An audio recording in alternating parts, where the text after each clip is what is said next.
If you want to understand more about service and caring for the world in our current context, there is no better source than Jesus and the Gospels. We can read the stories of the miraculous healings that Jesus does when he cares for the sick.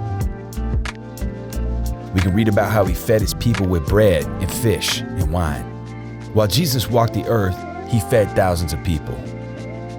We can read about how he washed the feet of his disciples and served them at the table. The Bible speaks with one voice on the subject of service. Jesus believed that we are to serve others. We are to be a neighbor to those in need. Early Christians were known as those who cared for and served the poor.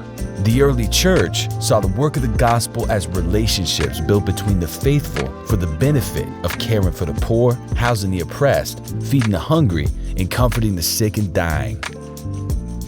By the 5th century, things had changed, and service became something the church did as part of its operations.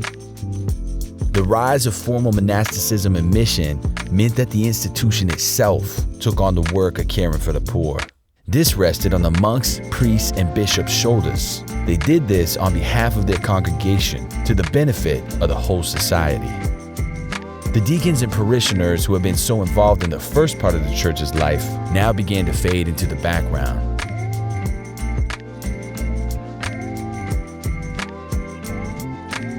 But today, and in the future, the individual followers of Jesus will have greater integrity as we help one another make the sacred journey with God come alive in service to the poor and our neighbor. The church of the future will have to share the story so as to inspire action. While caring for the poor, the church will have to pioneer new efforts to meet constantly changing social needs. The church will have to deal with causes and not only symptoms.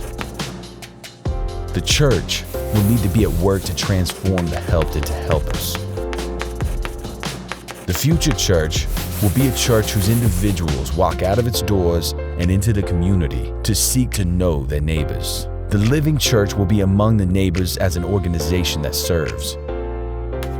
The people involved in this future mission of service will be those who believe that the poor and those in need are indeed individuals with gifts and talents with dignity of purpose and see them as equals. The future of the church will be a church that is focused on community context. The church will be seen as a community of neighbors willing to cross the street and serve. God has a mission. Over the years, God's mission has brought about missionary outposts. In these outposts are people who stand at the ready to make the neighborhood better, healthier, and safer. These are the things that matter to our communities. The church of the future, invested in the lives of the people in their communities, will be convening neighborhood conversations. The living church that cares and serves will be embedded among neighbors, true partners in their local context. Christians believe that serving our neighbor is the way in which we incarnate God's love for all people. How can you participate in your local context to love and serve, to be a neighbor who serves?